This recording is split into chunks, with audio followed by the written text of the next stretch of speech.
take us out. Prepare to leave space dock. No longer want these emotions. You will not be deactivated. Well, it looks like he hates them. I must return to the observatory immediately. What we leave behind is not as important as how we lived. Light forms. Where are you? You heard it up top. We are boldly going, getting on our ship. We're traveling amongst the stars once more, taking a trek, in fact, because we are talking our 7th Star Trek motion picture event. That's right. It's the crossover we've all been waiting for. It's the injection of New Generation. That's right. It is Star Trek Generations here on Normies Like Us with your hosts, Dr. Beverly Colin Usher. All right. This is Commander Miker reporting for duty. There we go. Just stepped over my chair. Love it. And this is Captain Jake Luke Picab at your service. I like Jake Luke Picab. That's wow. Great. We're all New Generation members. That's Make of course so. To embrace the change. That's right. We talked so long about our beloved original crew. No more. We give them up. Kind of. Well, a little more. Yeah. But yeah. Thematically, it's the passing of the torch, if you will. That's right. Mm-hmm. It's the least I could do for the captain of the Enterprise, you know? And so we get 2 of them. It's a big crossover. Guys, I have only seen this once before this, and then I'd finished just before recording started. So I'm fresh. But what about you guys?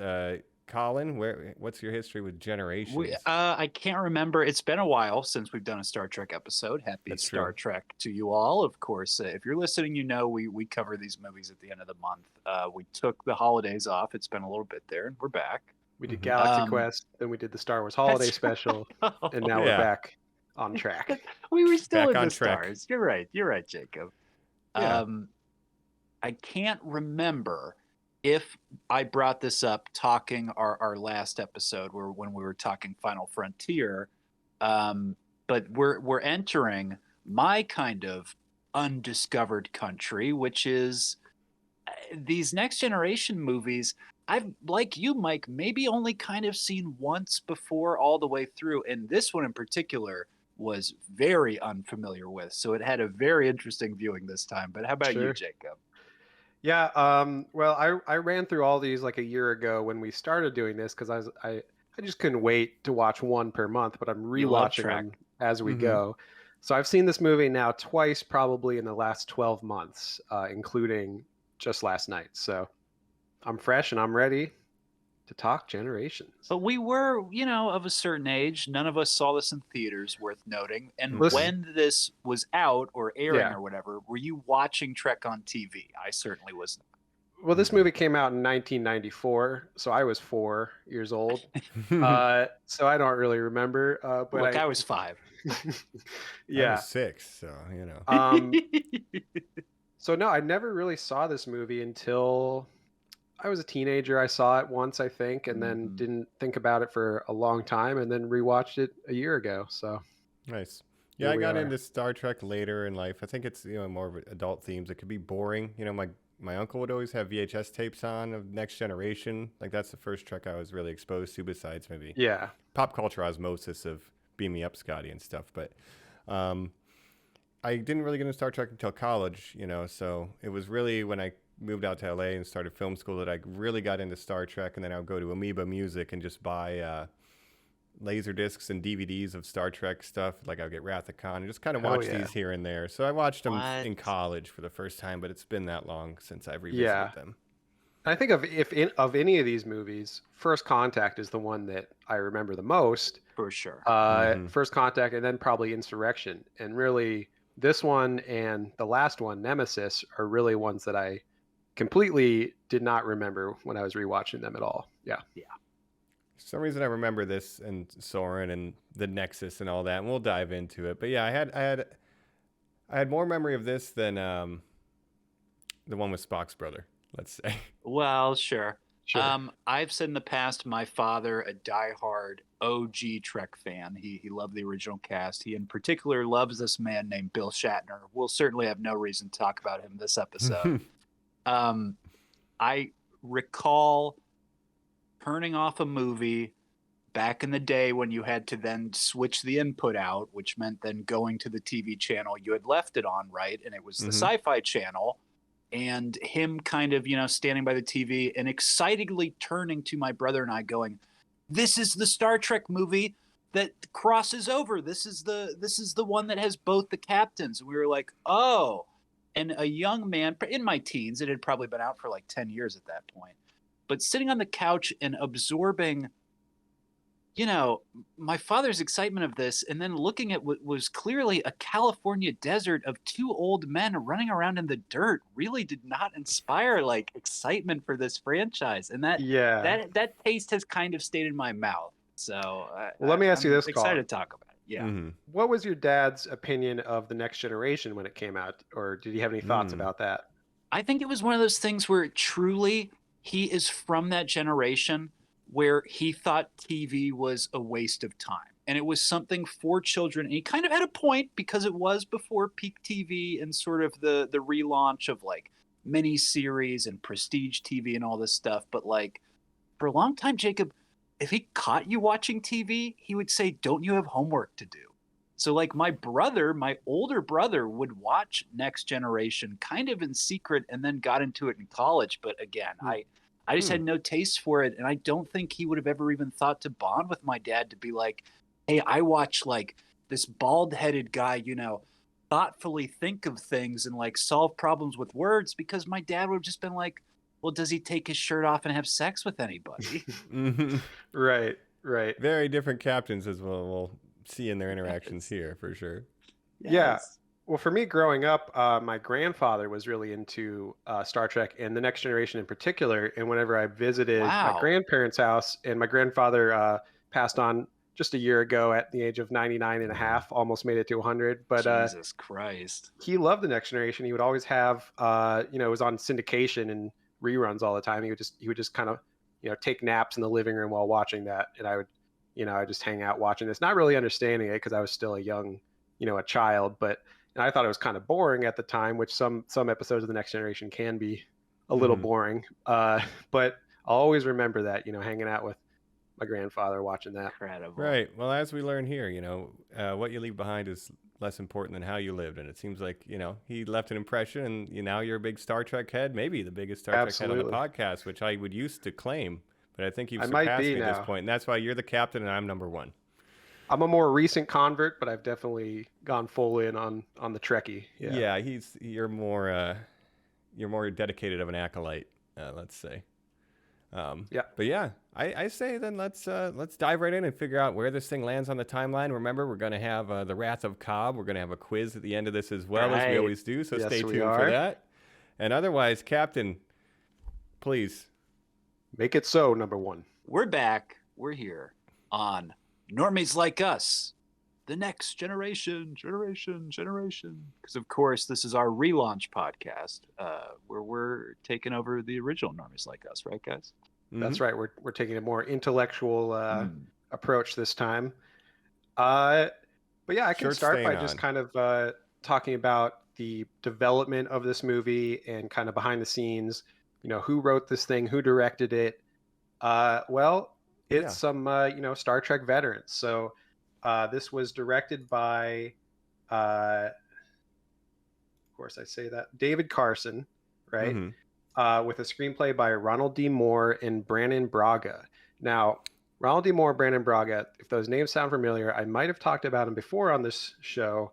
Both were writers that started with Star Trek. Ronald D. Moore wrote for TNG. He wrote for DS9. Then he went on to create the Battlestar Galactica reimagined 2000s version, as well as creating the show Outlander and his most recent show For All Mankind, which is a sci-fi show on Apple TV. I'm sorry, he did one. An Outlander, the Scottish right. He did Outlander, the Scottish Outlander. one? Yes, the Scottish fantasy. Very off-brand for him. Interesting. Period piece, yeah. Sub Rosa Yeah, he really mainly had an does impact on sci-fi. him. Right. But yeah, he created Outlander, and For All Mankind is like an alternate history sci-fi show that gets a lot of good reviews, but I have not checked out yet. But No. big fan of Battlestar Galactica, and I like Ronald D. Moore a lot. He wrote on DS9, and he did a lot of good episodes on there. And then we have Brandon Braga, who was his writing partner at the time. And that's another guy who has done a lot of Trek, came up from TNG, went over to Voyager, show ran Voyager for a couple seasons, then left Voyager to co-create Enterprise with Rick Berman, and show ran Enterprise for, I think, its whole run. And then after Enterprise was canceled, he wrote for my favorite show, 24. He wrote for Terra Nova. We can't remember that show. Oh yeah. So, Yeah. and just and most an recently update. the Orville. Yeah. Wow, nice. that's incredible. Gene Roddenberry is dead at this point, correct? Yes, He is this is the fully first out of movie the way. post Roddenberry's death. And so they were able to take more liberties, along with, just the Next Generation kind of him not having that Well, much input after the first season. But Yeah. you're saying so many liberties. It's just so interesting to contextualize the different climates of making these films. We came from a world of those original movies where it was like, hire anybody who wasn't associated with Star Trek to just come in and direct this thing. And if you do get someone who did have a touch of it to write it, make it one of the guys who started the movies. Make it Leonard Nimoy. And you're like, what? Right. Nimoy and Shatner. And Nicholas Meyer, the guy who made the best OG Star Trek movies, was not, a Star Trek guy. I hate Star Trek. I don't know anything about Star Trek. And here you're telling us we get a guy who directed episodes and a guy who writes the episodes. Yeah, so David Carson, the director of this, had no prior experience in film. He was a TV director who did several episodes of TNG, including yesterday's Enterprise, which is a pretty well-liked episode. And he also did Emissary, which is the DS9 pilot. He directed that as well. Yeah. Until Strange total New Worlds, TV that director. was my favorite pilot. Anyway, sorry. Yeah, no, you're fine. So yeah, David Carson, no prior film experience. They're like, we're gonna get a TV guy. He's gonna make it for a TV budget and a TV schedule. Under budget and on time. This is all lining up. Yeah. So they really went the total opposite way. Us. Just got a bunch of TNG veterans, brain trust to kind of make this thing. And, that may be why it kind of feels like a two-parter episode of TNG rather than a feature film, right? Yeah, and it definitely leans more heavily into the TNG characters. Like the generations of it is not really, there's not a lot of crossover happening until maybe the third act or so. It does feel like a two-parter TNG more than, Yeah, and I would argue there's two-parters from TNG that are better than any of the TNG movies as a movie. Specifically, I would like those Rex, please, yes. Yeah, Best of Both Worlds, the first major Borg episode. That's the one where Picard gets captured by the Borg and turned into Locutus. Yes. And I think that's, if you put those two episodes together, that's a better movie than any of these four movies we're going to be talking about in the next 4 months. But that's another. We'll talk about that later on as well. We'll explore as we get to that expanse. But yeah, the tonal shift between and the characteristics of the crew is notably different kind of in the movies than it is on the show. Yes. Yeah. Well, I would wonder if those other two-parters would have even done a better job of just even outlining to an audience who these people are, who the Dumas sisters are, sort of like any of these things. Duras. If you're not really watching the show, this is not a movie that holds your hand. No, they don't even really explain who they are. You're right. I do have a question though, because this is, we've had the run, Star Trek Generations has been on TV for at least a couple seasons at this point. Do we know kind of where we're at on that? How many? It's ended. So like the OG series, they waited until the show ended to make the movie. So all the movies are post the show. So this was like 15 years. Yeah. Yeah. Actually, I've seen a lot of later TNG. Again, this does not feel like later TNG. That's crazy. It's wild, right?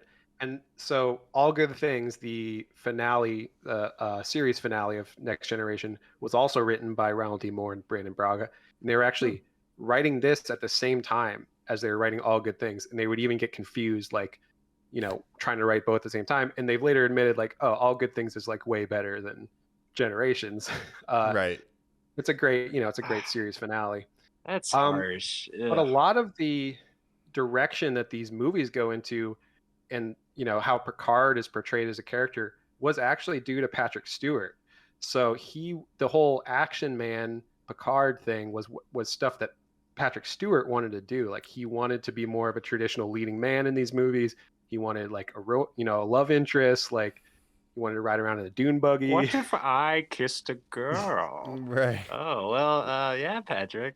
Yeah, Interesting. and that's kind of a reoccurring theme with Sir Patrick Stewart, who I think is a great actor, of course, but it seems like he doesn't totally get what people liked about Picard in the show, because this was also happening with the new Picard series, which he has a lot of creative input on, and he only wanted to do this new show if it wasn't a total kind of remake of TNG, which is why they went in these totally different directions in the first 2 seasons, which this is topical because the season 3 Picard trailer just dropped like yesterday. And it has the whole TNG cast coming back. Yeah, right? we're meeting these characters on film, discussing them now, and it's incredible just kind of in pop culture to know, like, hey, like 30 years later, like, we're still here.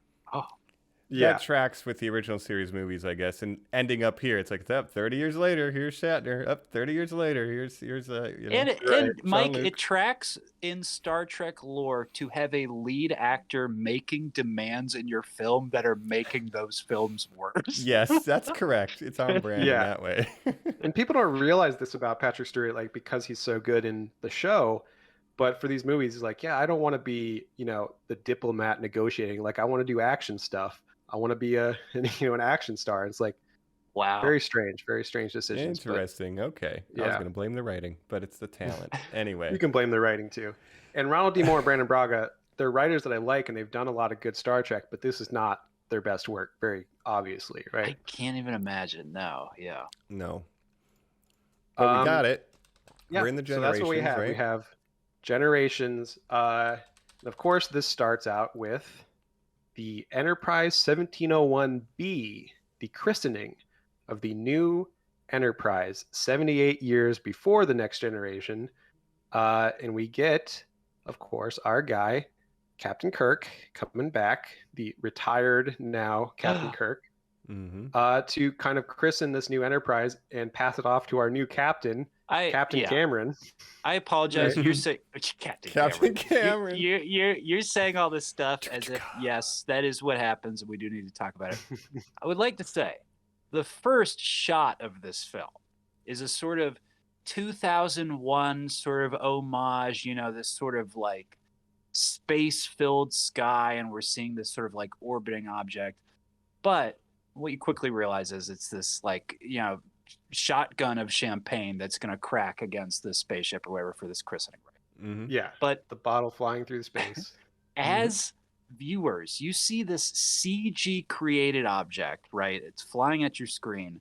We're back. We're talking about Star Trek again. We're watching Star Trek again. If you're a moviegoer in 1996, when is this released, right? 94. 94, and you're going for the first time since I think 91 or something like that to see a Star Trek film. Guys, CG is here. Our first shot is we are getting special effects like up front and center inserted in this movie. That was a wake-up call to me. I was like nervous from the first shot. Yeah, and this is the first Star Trek movie to use a lot of CG instead of models for certain things when they show ships. Like when they show the El Orion transport ships in the beginning, those are CG instead of models, which DS9 was running at this time, and they were kind of using more and more CG. And then Voyager would go full CG rather than the models. Wow. Yeah. And ever since then, didn't have models. Yeah, because CG is cheaper and easier to do. But we love a good model, even if you reuse it or reuse shots of it from other movies. Yeah. But there are still some models in this, And this has some reuse shots as well from the OG movies with Lursa and Bator's Klingon bird of prey blowing up. That's from fucking the one Undiscovered after Country. Country. Yeah. Oh, sure.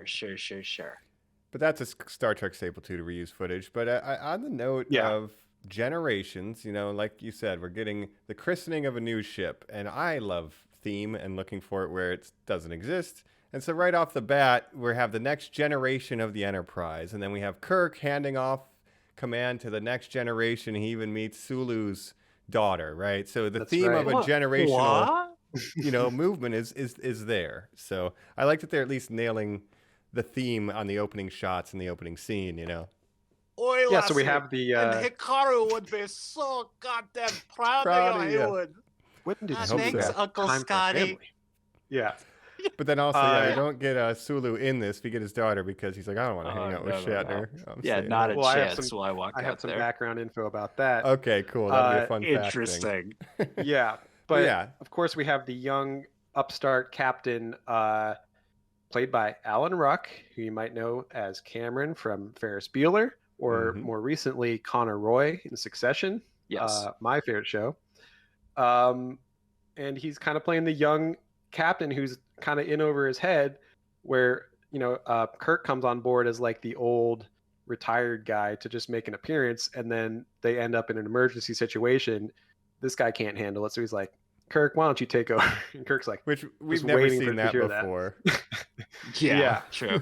Guys, I'm seeing now we're not going to be able to talk about everything I want to talk about because the news reporters who have the cameras attached Bro. to their head who are doing Yes. interviews with Captain Kirk, I want to do Amazing. 30 minutes just on those people. We're going to have Google Glass doing that soon. We won't even have cameras. It'll just be a headset. Right. Yeah, I like It's it. GoPros. We're pretty close. Yeah, And of yeah. course, in addition to our Captain Kirk, we have our favorite members of the team, Chekhov and Scotty, right? Yep. Now, if this feels like it was written for Bones and Spock, it's because it was. Oh, the big Oh, really? characters? Yeah, The Bones ones and that Spock matter? we're supposed to be in this, but Nimoy passed because he didn't like the script, and Bones, DeForest Kelly, he was getting quite old at this point and would die just a couple years later, and he couldn't get set insurance to be on set. So Oh, wow. yeah, That is These- old and But sick. these guys are in like 3 scenes. Come on. Like you could have done yeah. it. But if you wonder why Chekhov is like takes over like medical duties, that's because his role was originally supposed to be Bones, right? Ah, okay, gotcha. Of course. Yeah. He literally asks if anyone on board is a doctor. And Yeah, Scotty Chekhov, the talking guy to who's Kirk. never done medical anything. stuff, is gonna take over. Yeah. Right, Scotty right. fits a little better because he's, the ship's engineer. Yes, So he can and kinda James handle that. Doohan has never not picked up the phone to come to a job. So Mhm. God bless him. Yeah. But he does you- give a speech that's like a Spock type speech, like, that's what you're feeling, Captain. You wish you had a family, didn't you? And you could hear that being rewritten for Spock, perhaps Of the course, regret yeah. of blah, blah, blah, blah, blah. Absolutely. So yeah, we get our favorite characters, Chekhov and Scotty, and Mhm. Captain Kirk.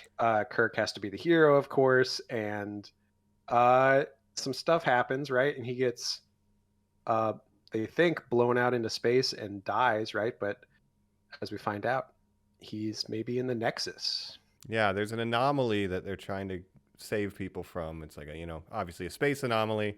We kind of don't know what's going on with it. They rescue as many as they can. A lot of people tragically die. An in this. energy ribbon. And then energy. Yeah, and ribbon, these are then- the El Orions, which is what Guinan is. It's Whoopi Goldberg. El Orions are a species of alien that's very kind of ill-defined. They're a species of listeners, they say. And as we see, even in the new Picard, I guess they can change shape and become a different actress. Oh yeah. Excuse me, what's that now? In Guinan Picard changes season shape. 2, yeah. Literally, Guinan is Whoopi's played by like, different actors. goodbye, I will not be doing this anymore. And she I just will says, not "Yeah, I be decided to appearing change my in look Sky." up." That's how it's explained. Yeah, I'm Yeah. Guinan. But other Yeah. than that, they look just like humans, but they maybe have some like supernatural powers. Now, did you know up until this movie that Whoopi was special on the TV show? She hints Yeah, at being. she kind of has this intuition where she's like, she listens to people and then she gives them advice, but kind of like it's very ill-defined, right? What her Does that powers mean actually she's are. she's telepathic? Is that what they're saying there? She has super kind of intuition or insinuated. something. Yeah, but it's Yeah, poorly defined. He's right, but yeah. but her home planet was destroyed by the Borg, so a lot of the Elorians were, taken by the Borg. So it was kind of a genocide of their species. So there's not a lot of Elorians left. I wonder if But they this is where we meet. assimilated the foresight, and that's why they were so efficient. Yeah, could Yeah, be because downloading. they take all the unique properties of any species Mhm. that they assimilate. Hmm. But here But we they're meet not our in this villain. movie. Yeah. Who's our villain? Not the Borg. Not yet. Dr. Soren? Soren. I always want to say yes. Sauron, but it's just Soran. Yeah, Soren. It's Dr. Soren. Malcolm McDowell, who is an El-Orion like Whoopi Goldberg. Yeah, I don't know what to say about him, but well, we catch up with the TNG. Yeah. Kirk disappears, and we catch up on the Enterprise D. Yes, We were just 78 introduced to the years Enterprise later. B, so this is now the next generation of Enterprise ship, and then they're just kind of saving these refugees, and Malcolm McDowell's trying to talk to Kirk. Hey, I need to get back on that research. He's like, leave me alone. I'm doing things. Yeah. Well, Picard's first we have to talk about. Excuse me. But yeah, excuse me, sorry. Even before that. Before that, we will have to get to, of course, a classic holodeck mission. We are on the HMS Enterprise, another Enterprise. A intro is ridiculous on a kind of boat. pirate ship or some sort of old naval British, schooner of some kind. And Yes. we're going about the promotion, we find out, of our security officer, Mr. Worf. Yes, that's right. So we're on this sailing ship. Everyone's wearing these great uniforms with these crazy Terrible. hats. Truly terrible. They're just goofing off, having a good time, and they're promoting Worf from lieutenant to lieutenant commander. Now walk the plank. Yeah. Yeah. I think this scene actually, I think it does an okay job of like introducing audiences who don't know anything about these characters to like, here's someone and here's their core characteristic. Like Yeah. It's not perfect, but like It's they're fun. pretty efficient with setting up. All right, this is number one. Yeah. This is Picard. This is kind of how he's like. This is Crusher. Data doesn't understand jokes. Like they That's at right. least bring you up to speed. Worf doesn't have a sense of Pushes humor. Crusher Yeah. into the water. Yeah. Yeah. So they're doing their work. Gordy's likable. It's a fun introduction, Geordie. and it's some lightheartedness before the dark stuff really hits. Right after this, with Picard gets some news about his family, but yeah, it's a lot of fun. I do want to know what the conversation was for these promotion ceremonies. They don't do this for everybody. Someone's like, all right, this is the team building, guys. We're going to dress up, old timey. We're going to go in the holodeck. We're going to get on the old wooden Enterprise boat, and then we're going to promote Worf. We'll bring him up. And in for all the chains, characters to and do we're- it for, Worf, the Yeah. guy who has no sense of humor, it's pretty funny. But And again, the constraints of filming, you understand that. Although you have to imagine shooting on a boat for one scene, what a nightmare. But you just imagine in like the Ready Player One of it all, you have the whole, recourse of human history, beyond that, space, fantasy, time, any planet you could go to, all this. And you're like, okay, everybody, let's draw straws. And you're like, oh, Picard got to pick. What'd you pick? I want to be on a fancy old boat, ship. and I want The us first to all Enterprise, wear... the HMS. Yeah. Of course. Well, He loves history. He loves military okay. history, and yeah. there's probably a Even Picard. if it was like we're on that going boat. ice skating, I'd be like, well, that's an activity. Yeah. That's something. They We're get to put on cosplaying all fancy day. hat. Yeah. And that tracks for TNG content, which, they do a lot of period stuff. Like Yes. the crew of the Enterprise D loves to do a good period piece. They'll do Shakespeare, they'll do Sherlock Holmes. So this tracks for the kind of recreation that we've seen them engage with. If it was Yeah. back to the Robin Hood episode, like if it had opened with that and they're like, we're doing it I again, am not you guys a would have merry felt cheated. man. Yeah, Correct. you want it to be big and different and crazy. And again, Yeah. it's a generational theme because, like you said, the early Enterprise ship, it was originally a maritime designation. So boom, we did it. And it's fun when the door opens up and it's like, oh, you can see, you can walk out of the hall and stuff. And then they get the news of this emergency, and everyone's, all hands on deck, red alert. Everyone comes back, going in the bridge, taking their pointy hats off and stuff. Mhm. Yeah. But Picard gets some very sad news about his brother and his nephew, who apparently died in a fire. They what? And this is, They he burned goes to his Picard. family vineyard in an episode right after he becomes Locutus of Borg. Once he's, saved, he's still dealing with like PTSD from that, and he goes visits his brother on their family vineyard. And that's what we know of his brother and his nephew. And now they are dead. Dang. TV. Were they like- rating. He's very sad. Were they like Amish? Were they like, No, Mennonites? Were they they're just tech growing folk? wine.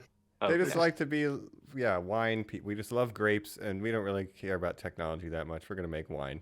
So Yeah. it could have still been like a fire on a spaceship or something. It's not necessarily that like the vineyard like went up and they're like, ooh, I think it was the vineyard, but I mean, as we see in Picard later, he has his vineyard that he lives at as an admiral.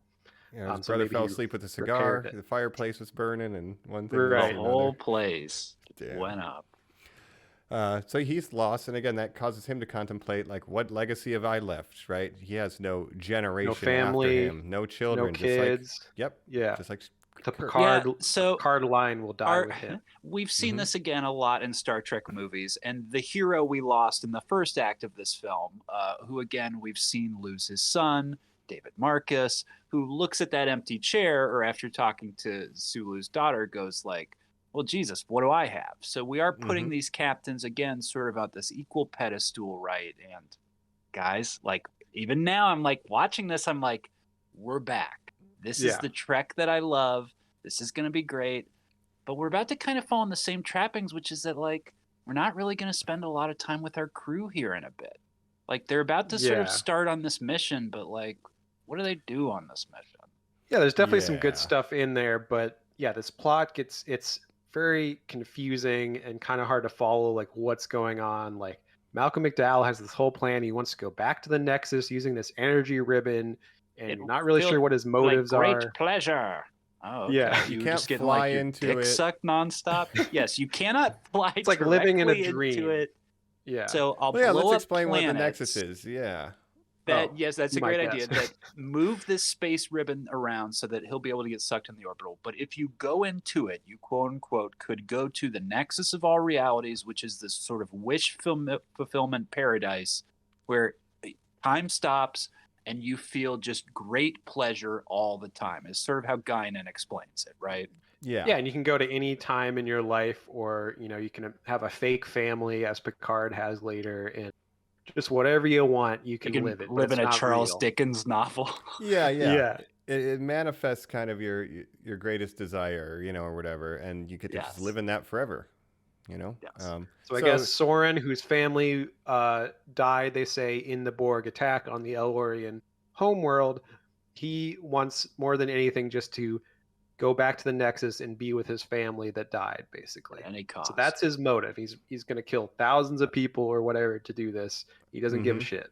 230 million in that system, apparently. So that's right. But again, he has no family, no legacy anymore, and his solution is, I'll just live forever in ignorant bliss. So that's kind of the crux of the villain's motivations versus what our heroes are going to struggle with, I guess, morally and thematically. Like, that's not worth it, and is it even real, right? So right. So our heroes say, stop. They say, stop that. You must be Don't stopped. Blow up a and planet. He says, well, F you, big fingers out, grabs Geordi and beams up to these, you called them, I'm sorry, these are the Duplass brothers? The Duplex sisters. That's right, the Mumblecore Klingons. These are Mumblecore directors? Fascinating. So this is Lursa and B'Etor of the House of Duras, who appeared names several I times. will be giving my children, first of all. Of course, yes. Our favorite villains. Lursa and B'Etor. Lursa and B'Etor. They're kind of minor reoccurring villains in the Next Generation. They're sisters to a guy that was Power Rangers. Well, the House of Duras, so their brother, I think, was like Worf's rival on Klingon and basically accused his dad falsely of not having honor. And it's a whole thing with Worf's family where his family was dishonored for a long time. Then he kind of redeemed his family name, and the House of Duras has been like his nemesis ever since. Mm-hmm. Yeah, but House of Moog and Lursa and B'Etor, not getting along. Yeah. They're kind of like nobody's favorite reoccurring villains from the Next Generation. Like they're just they just show up sometimes, but they're kind of annoying. Now, keep in mind, the last time our listeners heard us talk about a Star Trek movie, Ambassador peace talks with the Klingons were happening. Yeah, so this is 78 years played out. in the future. So the Klingons have a peace treaty now with the Federation. They're a part of the Federation. Worf is in Starfleet. That's right. And that becomes an even bigger deal during the Dominion War, where they have to fight against, the Dominion and Cardassians, and it's a whole thing in DS9. But in the context of this, it's like, well, what are Klingons doing working with? Yeah. Sauron, so the official Klingon line is like, we work with the Federation. These two Klingons are going rogue, basically, and their plan is to retake the Klingon Empire and like rule it or whatever. I'm not sure. Like, it's not entirely clear like why they're working with Soren, like what they're I don't gaining think from they it. know It's why. I have it's an very idea. confusing. Oh, It Yeah. seems to me please that what they're getting out of the deal with Soren is he'll get all the trilithium data out of Geordi, and then they'll learn how to make like planet-destroying weapons or something, and then they can go and Right. take back the Empire with this knowledge they get from him torturing Geordi or whatever. So Yeah, it these just kind of two seems like they're Dura sisters winging are gonna it. do it solo. Yeah. Yeah, and they capture Geordi and they put a bug in his visor so that they can get the shield codes from the Enterprise. But that's a little bit later on. We also have to talk about the B plot of this whole movie, which is a Data side plot involving his emotion chip.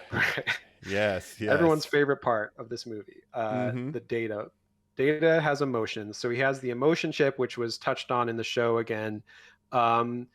Basically, he's kind of, in the show, he kind of realizes like, oh, he can't handle it. It's too much for him. Now he's like, all right, let's put it back in. Let me try these emotions again. And it basically makes him just like really annoying, right? Yes. But it allows Brent Spiner, who mostly has to act like an android, he's really hamming it up in this and just like going off the wall, right? Using a lot of CG effects on his face and stuff, and some other scenes too. I particularly really enjoy Data on Star Trek. I think a lot of people do realize that he's sort of like the breakout character. And again, Jacob, like you saying this stuff about like where we're at in the context of the story that's done already. In my mind, I'm like, so like lore is like gone and like all this stuff, and like maybe just you and like you're acting like a goofball this whole fucking movie. Like I don't like that at all. Yeah, and it's kind of an arc that was already covered on the show. They're kind of just redoing his arc from the show with the emotion chip. But he can't stop laughing at stuff. He's singing and doing little ditties. Yeah, I do like the scene where he drinks the thing and he's like, "What's this emotion?" He's like, "I hate this. That's what it is. I hate this." I hate this. Yeah, I do love getting to see Brent Spiner emote a little bit. Yes. Some of the writing could have been better, and again, it is kind of a rehash, but I always appreciate Brent Spiner hamming it up. But it's not the best choice for this movie, but I like watching him do his thing. And you say B plot again. We're not really going to spend a lot of time with him in my mind. Like we're kind of enemy of the crew. Yeah. No, but I mean, other than Picard, he's probably the second most featured TNG cast member in this movie, just with the whole emotion thing. And he's with Geordi when he gets kidnapped, and then he feels guilt about that afterwards because he felt fear for the first time from Soren and everything. But Jacob, you just said, I mean, Geordi is the MacGuffin of this film. He is what is kidnapped and they need to get back, and he is barely in this movie. He is not the second. I would put Data above him too. Mm-hmm. Yeah, there's a couple of like good. I think they realize Picard and Data is a good combo. It's just not emotion chip Data, because they do have that. My favorite scene is definitely one where it's like, I don't want these emotions, deactivate me, and he's like, you're not going to be deactivated. You need to do your job. Fear is an emotion too. Get it done. Yeah, like, that works for me. That scene in stellar cartography. Yeah. Mm-hmm. Yes. Like map the trajectory, and he's like, all right, So I did enjoy that. I can't handle these emotions. Yeah. So we have Data feeling emotions. So what next? What happens next? I can't even remember. They kind of continue this chase. Then they say, okay, Picard says, it should be me if you're going to have a hostage. Trade me with Geordi. So you beam him over, but actually beam me down to where Soren is. And the sisters are like, okay, and like do it, and you're like, okay, and then they're like, not again. I'm very confused. Like, okay, by anyone's motive in this, but I guess they want to trade Geordi so that he can go reveal the shield codes for the Enterprise, so they can fire on the Enterprise. But then, of course, they exploit the stealth mechanics of their ship and just end up blowing them up and killing them once and for all. Lursa and B'Etor. R.I.P. Is that true? And they're never in the show again? This is it's over. So this is the death of Bulk and Skull. That's incredible. Mm-hmm, now what we get eventually after this is something that I really enjoy in another movie we're going to talk about, I guess eventually, Star Trek Beyond. But have we ever seen the discus escape pod separate from an Enterprise before this? In the first episode. In the oh, pilot. that's cool. Really? TNG, because that's the big new thing that this Enterprise D can do is separate the saucer section. So cool. Like, keep necessary crew on the bridge. We're going to send the rest of the ship to safety, right? Only necessary personnel on the saucer section or whatever. Yeah, they have the battle bridge on the nacelle section or whatever. Correct, yeah. And then the saucer section is separated. But they don't use it a lot so all in the show. Families. No, after that first episode, they barely ever did it again. But it's like almost a show like that the models can separate, and the effects that go into that was like impressive at the time. Yeah. But then they really didn't use it very often. This is CG, I would imagine, Jacob? Or is this is all that? This everything with the model. Enterprise is model. Yeah. Awesome. Yeah. Yeah. It might. I should mention the Enterprise B from earlier on in the movie. That's a modification of the Excelsior from the OG, Search for Spock and all that, like the new big ship that they're talking about. So it's just a modification of that model. That's cool. Oh, that is a fun fact. Yeah.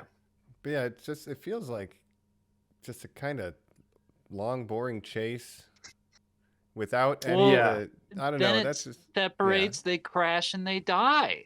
And I guess as an audience, you're like, oh, did they just kill the crew of the Enterprise? That's kind of interesting. Right. Then, of course, Picard at the same time is going into the Nexus where...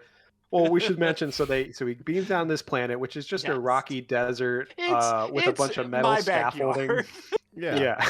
It's like, again, for a young kid, and your dad is like, you like Star Wars, and your dad has tried to convince you that this boring old TV show is just as good as Star Wars. He's like, and they make movies out of these things. I'll prove it. And clicks and turns it on, and it's two old guys. Clank, clank, clank, running on scaffolding. Eventually, brush, running through the desert. Eventually, two old guys and one out of shape old guy who is about this tall, 4 feet tall. I mean, you could not get me exciting. It looks cheap. It's a very cheap location. And like I said, they had budgetary constraints for this movie that they're like, we wanted to use a different location, but at the end of the day, they just went out in the desert, built these metal scaffolding on some rocks, and was like, all right, this is where we're going to have our climax of the movie. I get that it's like not a lot. It doesn't need to be in the movie a lot because it's not a location using a lot. But Jacob, you just hit it. It is the climax of your movie. And it could not be set in a more uninteresting place. Even if you went into the Nexus and they were like, we're about to fight anywhere. Again, in the holodeck thing of like through space and time. Right. Like, no, it's like we're gonna fight on like this planet that like looks like Arizona. And you're like, I guess they spent all the money on that ship earlier. They should have spent some on this location. Why would you do that boat? Why? It's the entire Paramount parking lot flooded. Like, I know that's how they did it because that's where they do them. Yes. But for something that looks only. I was saying it just looks maybe one notch above the production value of Arena at Vasquez Rocks. For your climax, pretty rough. Yeah, and I mean the OG movies had better locations than this.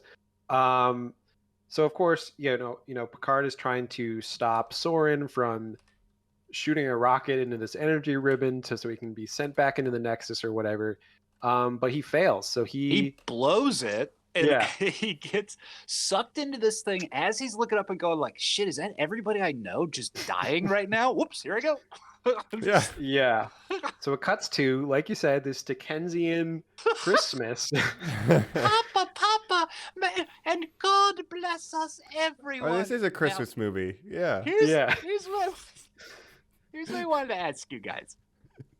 If you were all of a sudden sucked into another reality that was clearly catered to your desires, and everybody was like, Mike Romans, the hot These are my actor. Children that Can I of course I have. get your autograph? Or say it's this one, Jacob. Oh, Papa Jacob, kisses Papa Jacob. Would you do what he does where you would just immediately give into it and be like, oh, Merry Christmas? Well, I think that's kind of to show the seductive nature of the Nexus, where it's like, oh, I can just stay in this dream and all my life and just have these fake kids that I know the names of already. And I would pick up one of those kids, toss them into the fireplace, And there'll be no consequence because that's your desire. Exactly, knocking everything over. Yeah. And everything will be fine. It's like Patrick Stewart's like, I want to show that he can also be corrupted by the power of the Nexus. He will not be logical. He'll jump right into the spirit of things. Right. What Of if course, he also a fought big the part little of girl? Picard's character in the show is that he didn't like kids and didn't really want to have kids or a family. This whole thing of like regretting not having a family kind of comes out of nowhere. But I guess it's the impetus is his uncle and or his brother and his nephew dying, and then he's like, "Oh, I will be the last Picard because I have no children." But he doesn't like kids. He says that in the show. He's like, "I don't do well with children." I guess he's just counting on his nephew to do it for him. Like, yeah, he'll carry on the line, but yeah, now he's stuck. Exactly. Yeah. But eventually he realizes, well, he sees Guinan, right? And she's like, I'm here, but I'm also not here. Blah blah blah. You got to leave here. This isn't real. So he kind of wakes up, and well, she sends him to Kirk in the Nexus, and we see Kirk. He's at this cabin, chopping some wood, having a good old time, and we have our meeting of the captains. So here's what I want to say, guys. Yeah. And this is iconic, so we should get everybody's take on this one. Yeah. Now, for me, this kitchen scene, this is a fucking injection this movie needed the whole time, and I'm not going to be one of these fanboys who's like, well, I like my captain like this, or this captain versus this captain. But it is very interesting to see some very natural charisma coming through, and someone where I'm like, you know what? Maybe we didn't know what we had. But there he is. There's my guy. Sure. Yeah. Yeah, I think this is kind of the big selling point of this movie, and I think it is some of the best stuff is the Picard-Kirk interactions and seeing our two iconic captains. Yeah. Yeah, it's really good. No, and, I like the kitchen scene. I just want to say, I get vibes of Riker's cabin in Picard. Like, for some reason, the cabin that, Kirk's in, it just reminds me of kind of when Picard goes and meets Riker in his cabin. Maybe there was some notes taken from this. Or Pike's cabin in the beginning of Strange New Worlds. When he's yeah. He's seen some shit from Discovery, and now he's got to come back. He's got actually, I guess captains like cabins when they retire, or chateaus. Yeah. According to historical records, you perished 78 years ago. Oh, you mean it's the 24th century? Oh my God. Hey, let's eat some eggs. And immediately cooking. He's having some fun. He's talking about how it's his uncle's cabin. No, what are you talking about? This is my uncle's cabin? Let's go ride some horses. And they go out for this epic ride. And again, man, it's like, this guy's my guy. I just feel like this is the guy who I'm just, it's hitting me now that like, this is the last one. We had that one before it that was so bad that was all him, where you're like, I hate this guy. He needs to be far away from this. And now, he's in the one scene at the beginning, and we're what, guys? We're like, this is like 50 minutes into an hour and 45 minutes movie. More than that even, yeah. There's like 20 minutes to end this thing, and our like big guy's coming back. And it's like, shit. You have to imagine, like you said, Jacob, this was the selling point of this movie. The whole like, these are the two iconic Star Trek characters. How can we cross them over and get them together before a time now where everything is about crossing stuff over and like, cashing in and capitalizing on stuff. Like MCU, they knew then this was a good idea. Yeah, it was kind of ahead of its time in that regard of like, oh, of course the nerds want to see Kirk meet Picard. You fucking pig. Have your captains together, you pig. Oh, well. I guess but the way this movie is structured is kind of weird because it's like, Lursa and B'Etor blowing up happens like halfway through the movie, and then they have the whole saucer section separating and crashing, and then we have like an extended break from all the action where it's just two old guys in a cabin talking, and riding like I said, it's the best part of the movie. But for the selling point of this movie to be generations, oh, can you imagine the poster where it's like, this person does this job on the ship, and they're back to back with that person of the cast who does their other job on the ship. And it's like, no, we're going to give you two old people talking in a cabin right at the end, and then you'll kind of see them run around, and you'll be very disappointed in that. It's like, but this, like, the whole original point of the movie should be getting everything together. And originally they did want to do a bigger, like they wanted to have the whole OG cast with the whole TNG cast. But for whatever reason, But again, bones on oxygen. Hearing that, being like, yeah, DeForest Kelly, I'll be there, and you're like, and Nimoy Yeah. saying, "Oh, I have some problems with the script, and I'm not going to do it unless you Yes. make these changes." Of course. And Sulu saying, "Oh, I can tell you the Sulu stuff." So the reason why it's Demora Sulu, his daughter, in the beginning, it was originally going to be Hikaru Sulu coming back. George Takei refused to do it because he didn't want now Captain Sulu to be temporarily demoted and again under Kirk's command. So we so obviously Takei and fair. Shatner Yeah. had a whole beef. And if they had made Sulu that cuck Alan Ruck captain, whose whole point is to be like, what do you think we should do, Bill Shatner? I'm bad that would at have been this. terrible. Like, Yeah, to have but him even- be the underling to that character Right, even Oh, worse. would yeah. be not even worse. Captain. Yeah. They wanted him to just come Yeah. back to fly this ship for one mission for old time's sake. That's He's like, sick. no, I will not work under Captain Kirk again. I'm That's Captain not Sulu. my idea of a good time. Yeah. Yeah, no, that's good. No. He's got more important shit to do, captaining, his own ship. Yeah. Now, But- what do we think the other OG crew members' nexuses would have looked like? Of course, Scotty's the inside of a McDonald's. It's whiskey, McDonald's, and an engine that needs fixing. Yeah, he's like course. fixing up like a Trans Am inside of McDonald's. And just Drug. throwing them back. Yeah. Yeah. Bones. Bones, a grave. Oh, that's mean. Oh man, what's It's a Spock good, doing? excellent. He just lays back. Well, here's Spock's the is thing. just a void because he wants nothing. Now, Mike, you say this guy. So in this moment, when these two captains are having a discussion together, Mhm. the screenwriter is like, "Oh fuck, this is Star Trek. We should have him quote Spock right now." Like you can just feel them, just like, "Well, Right. we have to do it." Mm-hmm. Yeah, Spock would call me an illogical, emotional human. Yeah. Let's do it. Yeah. Sounds fun. He These are the definitely best implies interactions, he's though. having sex with a ghost. He sees a woman in the distance that he calls Talia? Apollonia. What does he call Antonia. her? Oh, Antonia. Yeah. Amazonia or something, and you're like, oh my god, he's having like rough sex with like a ghost, 'Cause guaranteed. he's flashing back Of course, to Kirk would be. the day that he had to tell Antonia that he's redoing Starfleet, and he wants to Yes. redo it this time and just settle down with her and forget about Starfleet. I could do it all right this time. Mm-hmm. Live my life how I should have. You're not gonna go save your son David Marcus. He deserves to live. Go tell Man. Carol you love her.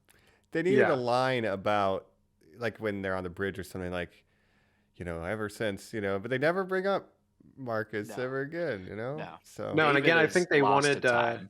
they were originally going to have Carol Marcus be Antonia, so he was going to be, she was just going to be off screen or whatever. But Oh, for some okay. reason, they just went with a different. Why would name. you do somebody different? That's crazy. Yeah. Wild. But so he kind of realizes like, oh, this isn't real. He goes ride some horses. He's like, it's not real. Basically, he's like, who are you? I haven't had sex with you before. You're not like one of these ghosts I conjure in my memory. And Picard's Mhm. like, no, I'm a human being. You are. History says we lost you. What a fucking sad thing, not to flash Well, who forward am to I what's to going to argue with happen to Picard. history? Mhm. But Yeah. he like gets this, like he gets to go to heaven, and instead of that, he gets crushed to death. In the Yeah, he California comes back. desert. And sacrifices himself. Yeah. God, in Sacramento. But yeah, let's talk about the Yeah. conversation of realizing it's not real, because there's some salient stuff here. It's on brand. He's like, I've jumped over Yes. this 50 times, and I've always been scared, except for this time, because I know it'll be the last time. It's like he's crossing over the final frontier of his journey, so to speak. I love it. No Mike. fear. I'm digging it, and he's explaining none of this is real, right? This is all bullshit. Yeah. And he's Yes, realizing the I'm same afraid thing so. Picard realized with his family, that like it's nice, but it's a dream. It's not real and it's meaningless, and he can actually go back to his life and give it meaning. Yeah. Mhm. To Captain Kirk's credit, Luke Picard knew he was being sucked in something he thought would take him to a dream reality. Captain Kirk blows up saving people, and he wakes up in heaven. I'd be like, oh, I was wrong. It is real. And then I would immediately just like give myself Embrace over it. to it. Yeah, I'd be like, of course, I deserve this. I was like a really good guy in space. Yeah. Sure. We That's earned why it. you're not. the captain of the Enterprise. Yeah. That's right. So eventually Picard, convinces him to Gives a big come back to Picard real speech. life. Yeah. Yes. And Kirk tells him like, "Oh, don't you're captain of the Enterprise. Don't let him promote you. Don't let him transfer you. Just stay there as long as you can because." And that's kind of a reoccurring theme with Kirk, where like they promoted him to admiral. He comes back. He's like, "I just want to be captain of the Enterprise. That's all I want. Like, don't put me in a desk job." Yeah. And this is the movie again. Captain's advice from captain to captain on how you should live your life from quote unquote the greatest captain of all time. This is like you're an audience member. I am chewing this moment up. Yeah. Absolutely. For sure. And again, the big speech, come back and make a difference once more. It's like, hell yeah, dude. I think it's great. Literally, Shatner is so good at the fire in his eye when he hears that, the way that he can sort of like look up beyond the camera. You can hear like theme music sort of like playing in your mind of like da da da da. Like he's just like the call to action is upon him. That is his strength as an actor. This is to take that call. Yeah, this is the best Kirk in these movies, except for Wrath of Khan, in my mind. Like you're right, it's really charming. It's really charismatic. I agree with that, Mike. Yeah. You just don't get enough of it. He's really making his last appearance count, right? Or maybe it's just the right amount. Leave him wanting more. Yeah. Again, when he's cooking and stuff, the outfit, you can Jacob, I think you just really nailed it, that he knows this is it. Like, I'm not getting another shot with this. He knows from the script how this movie ends. And it's like, okay, I'm going to give the audience everything they fucking want from Kirk. Mm-hmm. Yeah. And we do. We get some awkward fighting around the scaffolding. We get a punch, a face punch, everything you like. He should have kissed a woman. There should have been one kiss right at the end of this movie. A woman should have beamed down like to help him with like, I'm a nurse. Is there anything I can do? And as he's laying there, he should have been like, there's one thing you can do. And like fold her in like really slowly, like as he's dying. Yes. Yeah. Like, oh my God. So Picard convinces him to come back. Try to save the world or the galaxy or whatever. They go back. When should we go back? Oh, how about 5 seconds before I left? Yeah. Great idea. Once again, 3 old men on some scaffolding. They're trying to stop Soren. Shatner or Kirk sacrifices himself basically to, help Picard stop this rocket launch. And they stop Soren, and then we get Kirk some good dies. No, we're working together. We are working together. You doing this and me doing this is us working together, where it's like, God, captaining. Yeah. Great. When Picard comes back to save Kirk when he's fighting Soren, he's like, I thought you were going to the launch pad. And he's like, I made a captain's decision. It's like, okay, this is a good interaction. Captain's prerogative Captain's to change his mind. Yes, It's the best. It's the and he fucking saves best, Kirk, Mike. right? He reaches out, grabs his hand. Yep. But then Kirk does sacrifice himself and, gets his one last dying monologue. Or not, not even monologue. I just don't want to really. get crushed to death. Well, It what do you just think about your terrible. time? William, this is your last appearance as Kirk in this franchise. There's been a lot of things back and forth. You sometimes didn't enjoy being the character or having the fame associated with it. A little bit of beef, a little bit of ego. But how do you feel about your experience overall? It was fun. Yeah. I think it's perfect. It was fun. In the Nexus, he says, sounds fun, right? When he's agreeing to go with Picard. It was fun. It was fun. Yeah. And that kind of sums up Kirk. Yeah. Mm-hmm. Totally.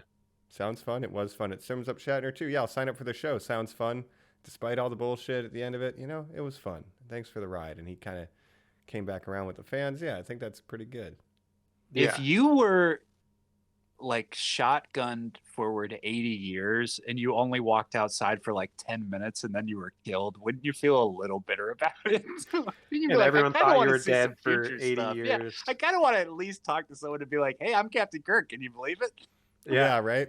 At least he got to see that cool future gun that Soren has. I love that thing. Why is it flip sideways? Like, Kirk's probably like, what the hell is that? Just a constantly moving, aiming barrel. It's offset. For like, what this has got to be terrible.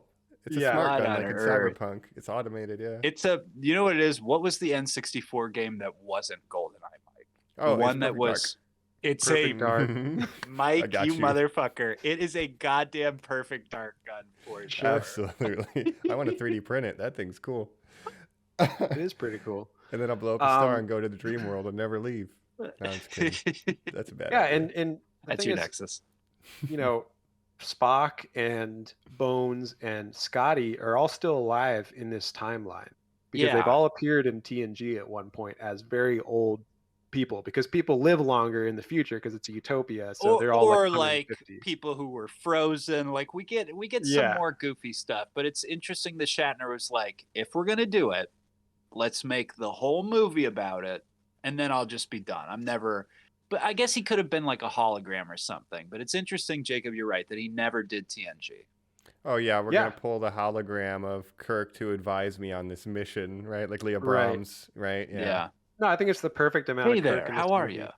And, Spock had a whole arc on TNG where he's Ambassador Spock now, and he's trying to reunite the Romulans with the Vulcans and everything, so he gets a whole thing.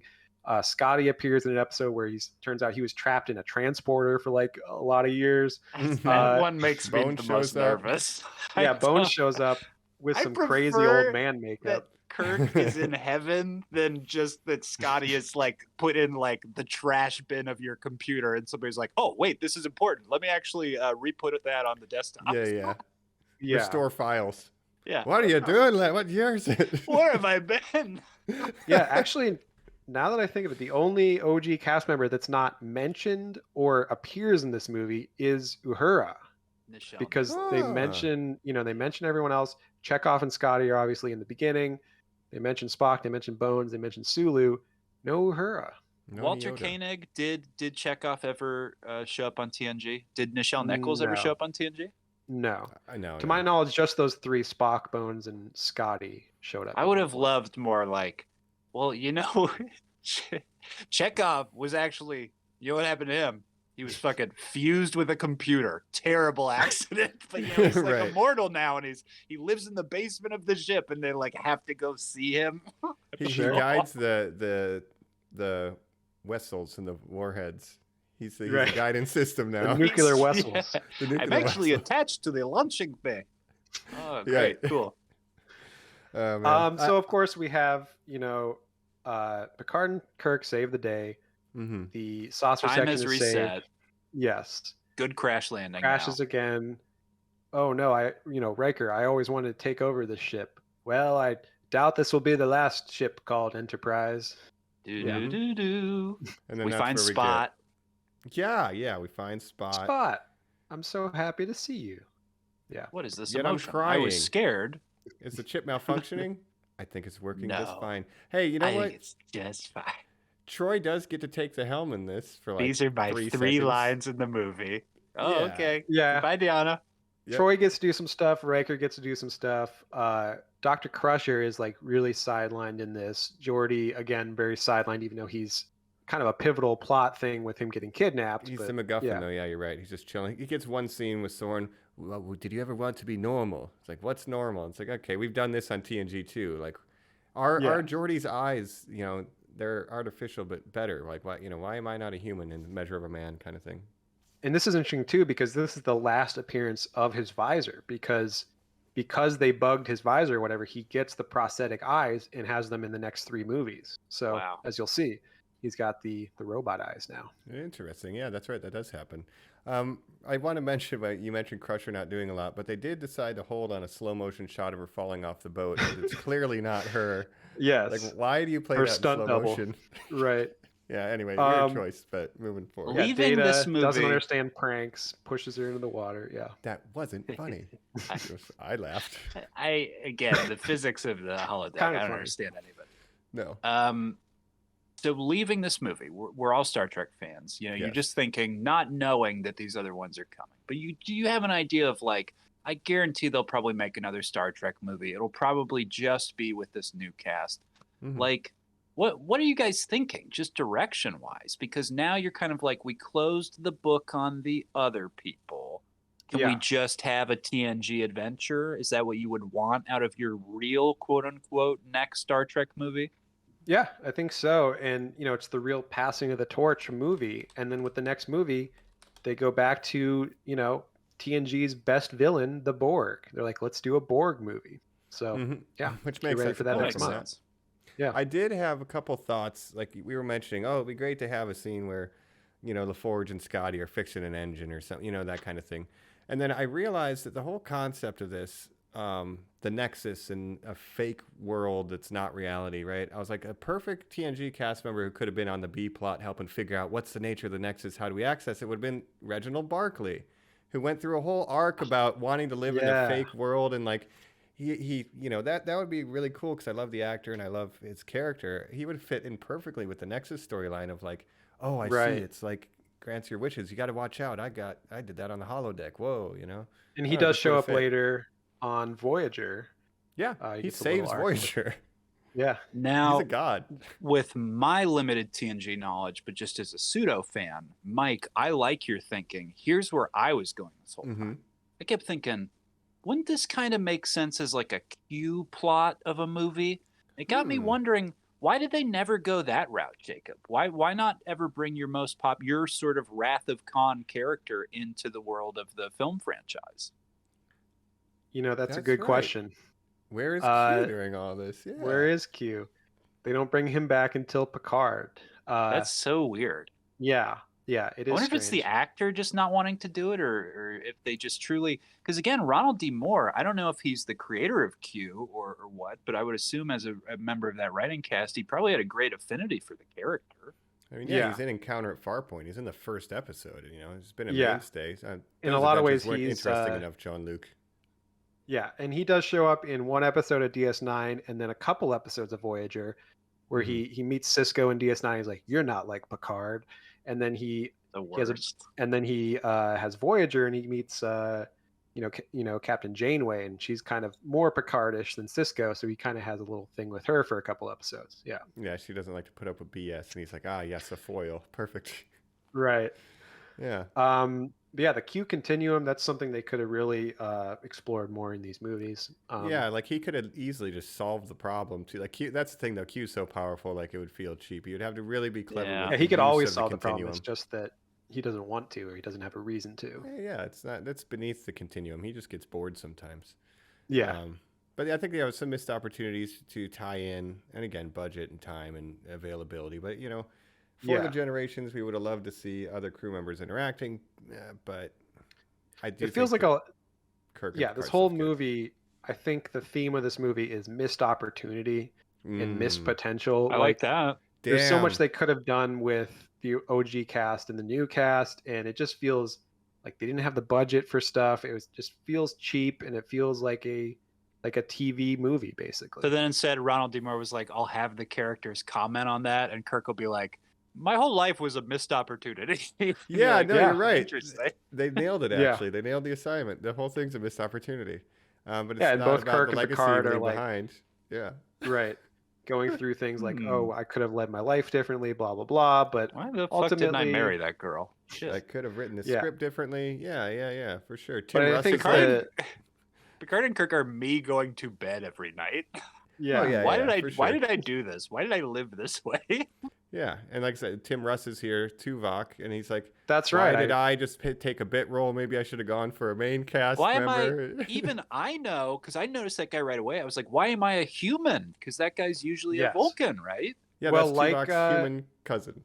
Yeah, so I forgot to mention this in the beginning. Tim Russ is in the Enterprise B scene, and it's kind of a thing with Star Trek, where they'll sometimes cast an actor and be like, "We want to bring this guy back." They did it with. Put some shit on him. Rene Auberjonois, who appeared in one of the OG movies and then came later as in DS9. So yeah, he eventually plays a Vulcan, Tuvok, in Voyager. Yeah, nice. Yeah, but I mean, we did. That's the legacy. We get the final line again, like I said at the beginning. The movie. Yeah, it's not about what we do, right? It's not about what we leave behind. It's more about how we live, right? Which is fitting because of the things we leave behind title of the TNG ending thing, but. Yeah, live well, live in the moment, don't take shit for granted. That's kind of it. That being said, as I'm laying there crushed to death and the other captains being like, "It was an honor," I'd be like, "See if they can transport me back in the Nexus." Send me back. Real quick. Sure. Yeah. Quick, I'm dying. Right. But then his final words, Kirk's final words are, "Oh my," as he's probably crossing over, seeing the white light, and that's what he says. Oh Jizz my! in his to. pants. Yeah. The true final frontier. But I think the conclusion they both came to is like, fuck family. It's like we're meant to be captains, and it's like our duty or whatever. So we're doing the right thing. I'm gonna die getting crushed to death too. Oh, Yeah. Okay. Yeah. Well, that's that's Star it. Trek Generations, and I'm ready for a quiz. I don't know about you guys. I'm ready to give a Not quiz. a memorable movie. I'm hoping there's some more memorable facts about it. Coming up next, we'll be taking a little Cobb's quiz. That's right. Here on Normies Like Us. Time is the fire in which we burn.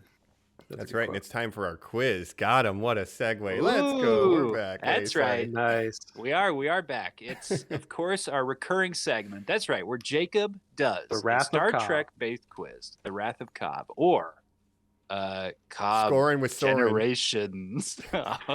Yeah, I guess Soren is the next generation's version of Khan, but Yeah. not as good of a character as Khan, obviously. No. I will tell you the strange connection with Soren and Khan.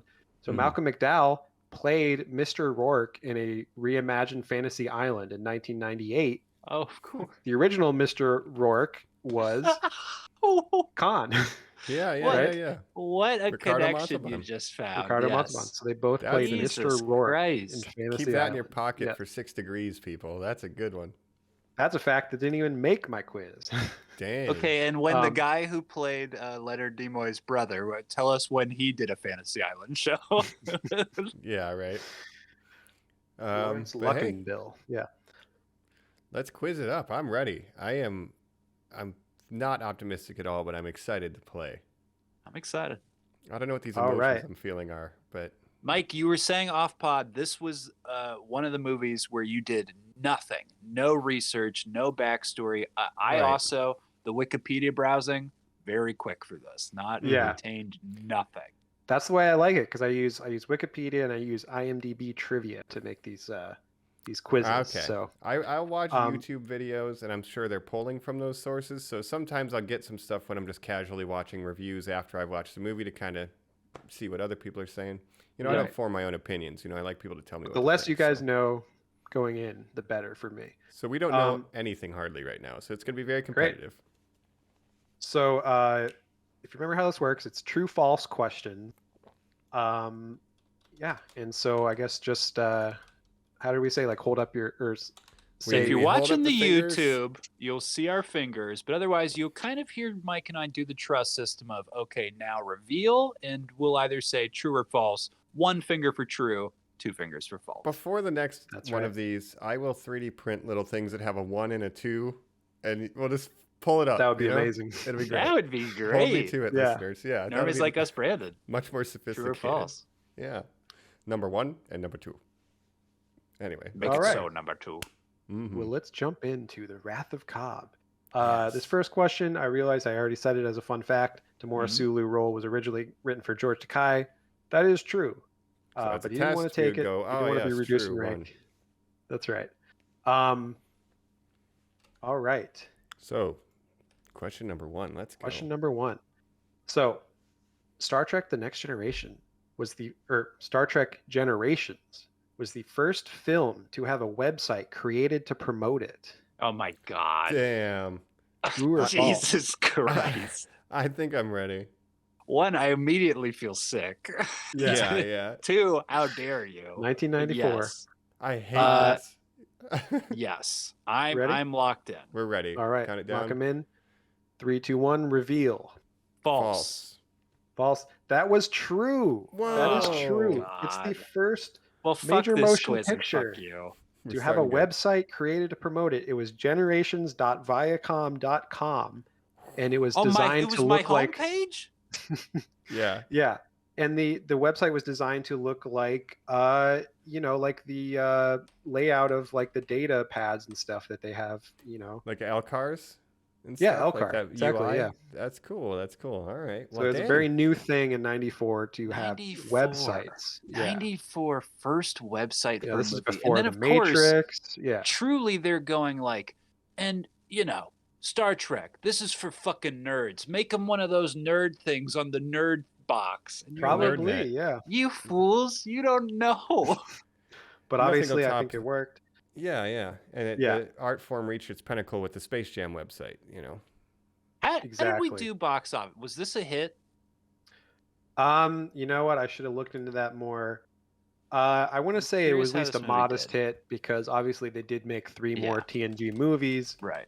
So I think it did decently. And like I said, I know it had a budget of 25 million, which Oh, is that's pretty low for like a that's blockbuster, not bad, really. even in the 90s. Okay.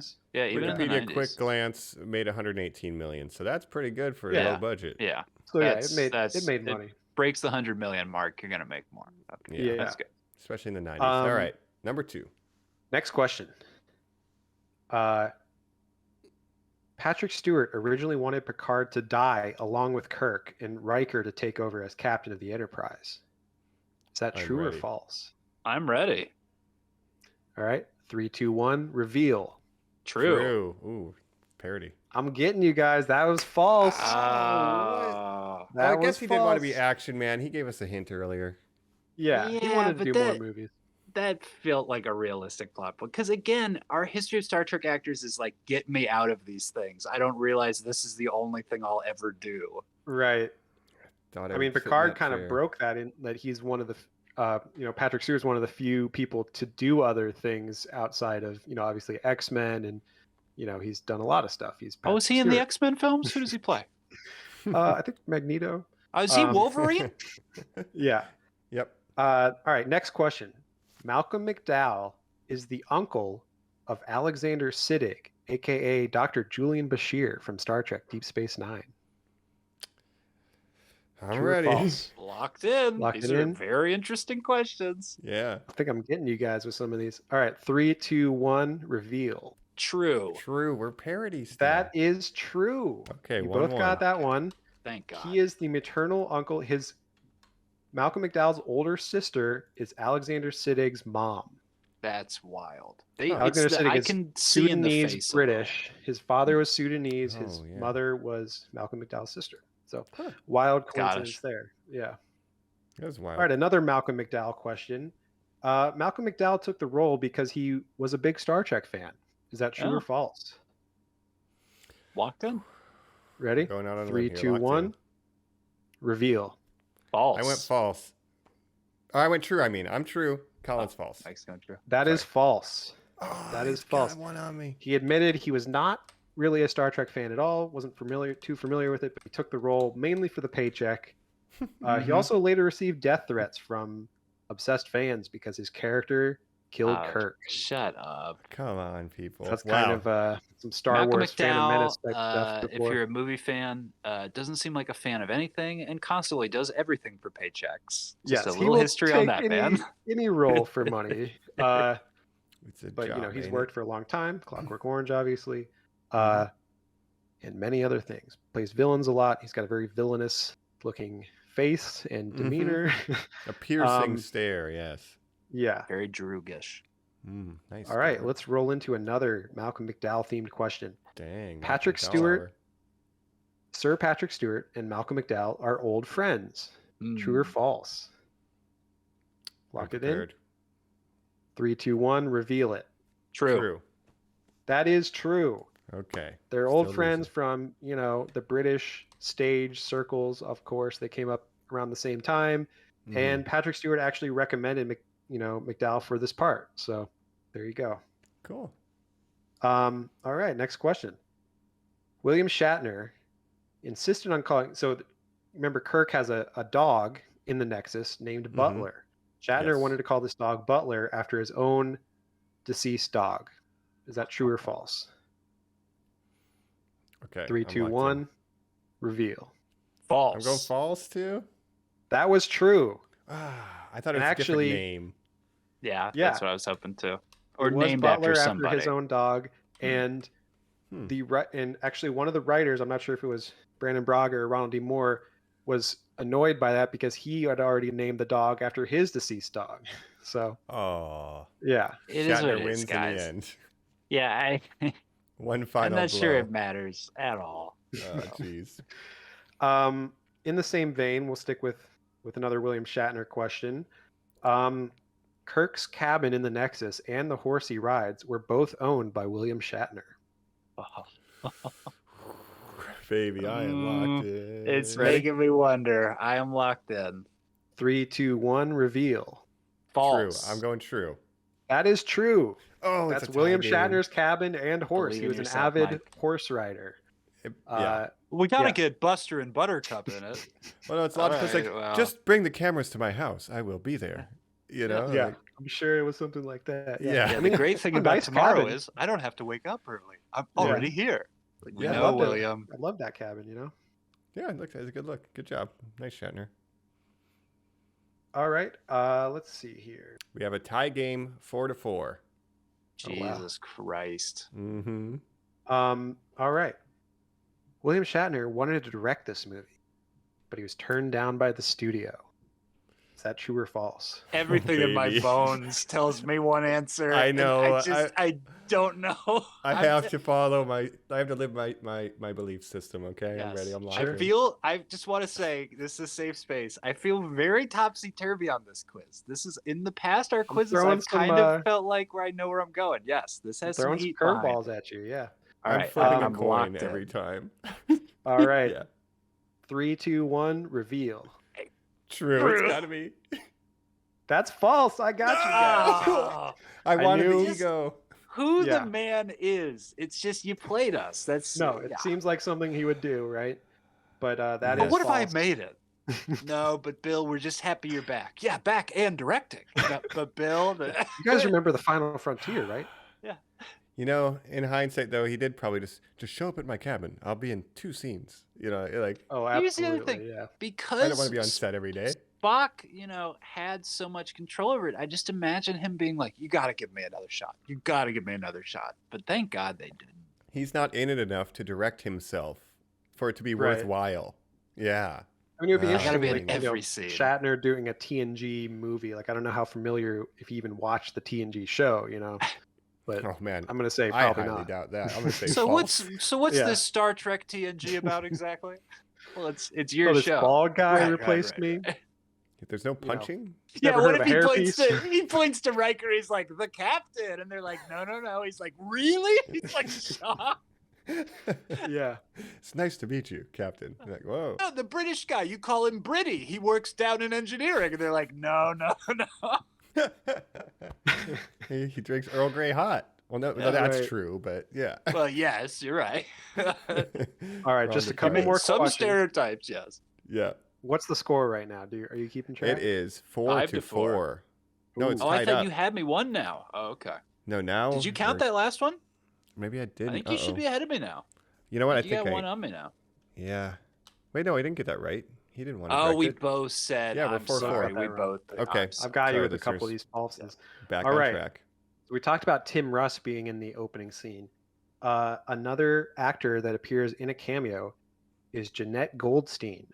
Oh. Vasquez from Aliens. She appears in the opening scene, the Enterprise B scene. Is that true or false? Whew, baby. It's a total guess. I'm ready. I'm locked in. All And right, again, she doesn't have any other association with the Star Trek franchise. maybe. Hmm. Oh, All right, 3, All 2, right, 1. locked in. Reveal. I said true. I'm saying false. That is true. Okay. Now we're up. one. And her connection with the Star Trek franchise is that she was the original inspiration for Tasha Yar.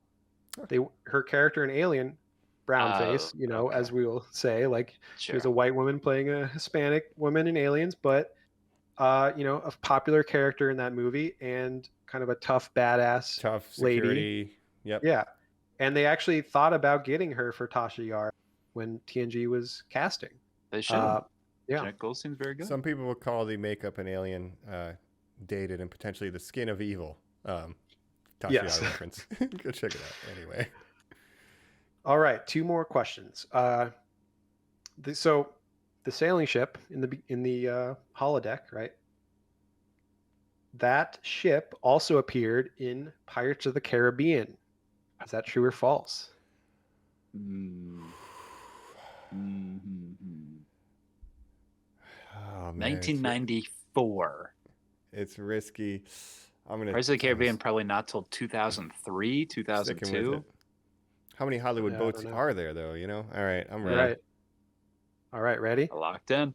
3, 2, 1, reveal. True. That is true.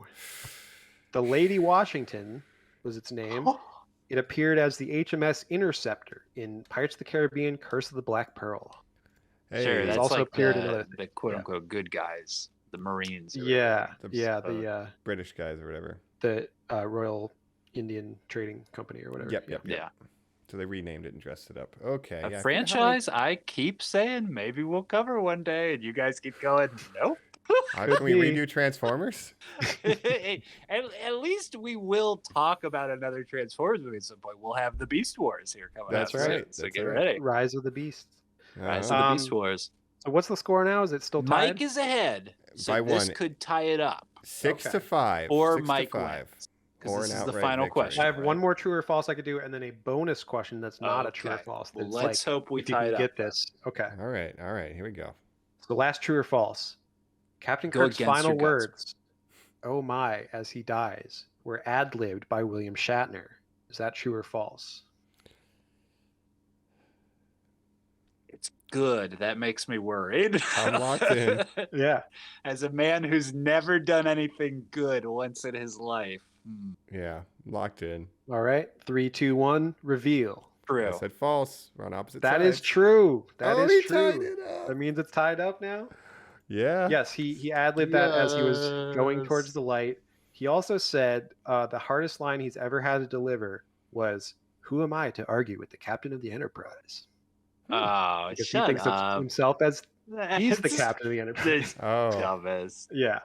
I thought it was the emotional weight of it. No, just because I had to call someone else captain. I also All right, read online that it tiebreaker. was really hard for him to play a quote unquote middle-aged character. And I was like, Middle middle-aged? age. You're like in your 60s at this You were point. like, People lived to their 200s in Star Trek, though, so Yeah. yeah. yeah. I mean, he's still All going right. strong in his 90s young now. so- virile. Oh, that's right. Oh, and so Uh, we got a bonus question, non-truth or false. Please explain. That's right. So this is the tiebreaker. If neither of you get it, which you might not, I guess it's Tie game. tied. But It'll just be tied. Yeah. this is a Yeah. fun question. I'm interested to see if either of you will Yeah. get this. Are we buzzing in? How are we answering? What's the style, the format? Yeah, you could buzz in, I If guess. it's a time thing, it could be like a hand raise, and whoever you see You might have to think first. about it for a minute before you answer. Okay. That's okay. Okay. Down for the hand raise when you have a response? Yeah, Colin? hand raise. Yeah. Okay. Yeah. All right. And call it so, out for audio. Be like me or whatever. Yeah, to say Colin or say your name or whatever. That's true for audio. Good call. Say So- beam me up. Star Trek Generations. This is the first of 2 films that were released in 1994 to feature both Sir Patrick Stewart and Whoopi Goldberg. Can you name the second movie? One of 2, so it's just one other movie. That Yes. features One other. Whoopi Came out in Goldberg 1994. and Patrick Stewart. Yes. 1994. Can you name it? And I can give you hints if neither of you get it at Jeez, first. this is a really interesting question. Yeah. Okay. I got When- Because I have I'm a not sure guess. if you're familiar with this movie. No, I or don't know not. the name. Never mind. Sorry. Patrick Stewart, he does break the curse, like you're saying, Jacob, but it's not like he's a huge movie star. It's not like there's a No, plethora to not in draw the on 90s. here. Yeah. And that Whoopi's in the 90s. And Whoopi, huge star in the 90s, obviously. Huge Mhm. star. Yeah. Ghost, What is you a know, what won is an a Oscar. Whoopi Color movie that Purple. would have Patrick Stewart? I Is have she a like random guess. Mike a buzzing pop- in. Okay. I hope I get the title right. It's that nun movie with Whoopi Goldberg. I'm say Back Sister in the Act? Habit. Sister Act. Yeah, Sister I didn't Act know 2, the name. Back in the Habit? Yeah. No, that's incorrect. Well, I'm Colin- now it's all you. Colin buzzing Colin? in. I'm gonna go. This is like I don't know if this is the right year. This is like Yeah. a totally off like chance. Sure. But is it something like a Muppets Take Manhattan? No. Okay. Maybe getting closer. This is a movie Oh. maybe Yeah, you let's guys do a haven't hint. heard Let's of, do a but hint. We both got it wrong. Yeah, I'll Now give we're you a hint. baseline. Do a hint. Do a hint. the We'll Star keep Trek going, see if we can go. connections continue with this movie because it also stars Leonard Nimoy and Christopher Lloyd, our guy from Stars Search for Spock. or, Christopher Lloyd and Leonard Nimoy, and has those other 2 people in it in the Yes. 90s. in the 90s. I feel insane right now. I'll tell you another star, and this is the main character in the movie. Maybe this will be it. Macaulay Culkin. Can you guess it yet? you're either gonna, when I say it, you're either gonna be like, oh, or you're gonna be like, I've never heard of that. Oh, Jesus Christ. Colin Buzz, the You know Page it? Master. The Jesus Page Christ. Master. Oh, Jesus That's Christ. right. Whoopi's in the Page Master? Yes, technically they're voice Do they all actors. play the books? Patrick Stewart is and Adventure or something like that? Whoopi is fantasy. Leonard Nimoy is Oh, he's another Dr. book. Frankenstein in the horror book. Yes, He's Dr. like the- Jekyll and Mr. Hyde. That's what it is. Also, yes. Frank Welker does a Mike- voice. Yo, Jesus. congratulations. Lloyd Mike, have is you have you the seen old Page Master, librarian Mike? Man. Yeah. Page Master used to be like one of those movies I would throw on before I go to bed as a kid. Just leave it on. Like I probably watched it 100 times. You know, when I was a kid. I do. Yeah, like the Page it's a movie Master. I watched as a kid. Don't remember work. much about it except I that can't- it is a mix of live action and I can't animation. tell you one fucking scene. Watched it maybe 3 billion times. Had the Super Nintendo game that we would trade back and forth with our neighbor and play back and forth. The Birchnell, shout out. Guys, I know what I'm watching tonight. I can't believe Master. you Is that just why you're texting reminded us about me the that Page Master exists. this week? Isn't that insane? So obviously Macaulay Culkin, the main character, a young boy who's learning to read or something. Christopher Lloyd's like the old librarian whose Yes. books are fun. And he goes into a fantasy world of animation where I the books can't are believe talking this. to him. You said that. Yeah. I was like, what scene is Patrick Stewart in Home Alone? I was going through like literally every scene of the movie going like, he's not in that. He's not in that. He's not in that. That's crazy. And I wasn't Yeah. sure the year, but I'm like, Home Alone 2 has weird cameos. Could it just Yes. be that? Yes. No, Yes. Right. Wild. Yeah. Mac, Well, Patrick Mac. Stewart, congratulations, Whoopi Colin. Goldberg, Christopher Wow. Lloyd, That Leonard congrats, Nimoy. Jacob. That was Great maybe quiz. one of the greatest cop quizzes yet. I had to Absolutely. throw that in I there. felt the wrath. Mhm. Thank you. Thank you. I felt good about that one. And Colin, you win the tiebreaker. Congratulations. Wow. You get to live That was in a the great Nexus. wrap up. Yeah, so I get to That's go your to my reward. paradise, which is Yes. I'm what 9 years old watching The Page Master. Mm-hmm. So great. My mom just brought me a 2 liter of Coke, and she said the Papa John's just arrived. And Great. Dunkaroos for dessert. Yeah, Awesome. Yeah. Life Perfect. will never get better than that. that's right. You know, I That's used cool. to growing Jacob up. We had Burson, a You're on your uncle's farm. I am. we had a VCR with like 2 slots in it, and we would rent tapes back in the day when they were tapes Mhm. before DVDs. We would copy them onto a blank tape, so we just had this like chest full of bootlegs tapes that we would rent, and that was one of them. And I watched the shit out of the Page Master. Now, let me Yeah. ask you this. When your parents did the bootlegs, would they do one of 3 things? Would they write directly on the tape what it was? Would they buy the VHS label, The labels, write yeah. directly on that? And they would put Or would they multiple do movies. what Yeah. my dad Oh, did, yeah, which LP. is take those labels, put them into his typewriter, type out what it was and the length of the film and who directed it, and then put it on our homemade tape, which we also had of the Page Master. Yo, That's amazing. incredible. My parents did not care about who directed. They did not know that shit, but they would, there's space on a VHS tape for usually more than one movie. Or an So it LP, would be like yeah. 2 movies, per tape or something. So it'd be like They were the like Page 3 hours Master long. slash, monkeys Commercials, movie. 2 commercials in between as you're waiting for the next thing to start up, and then maybe not all of Star Trek Generations. Right. Like maybe it gets up to the Kirk Yeah. Cavan scene, and you're like, "Oh, this movie's about to be cooking," and then it just like runs out of room, and you're like, "Well, you should write that on the cover. It just says Page Master / Star Trek Generations. That sucks." Yeah, the 2 right. Patrick Stewart and Whoopi Goldberg movies. Yeah. Yeah, it's the collection.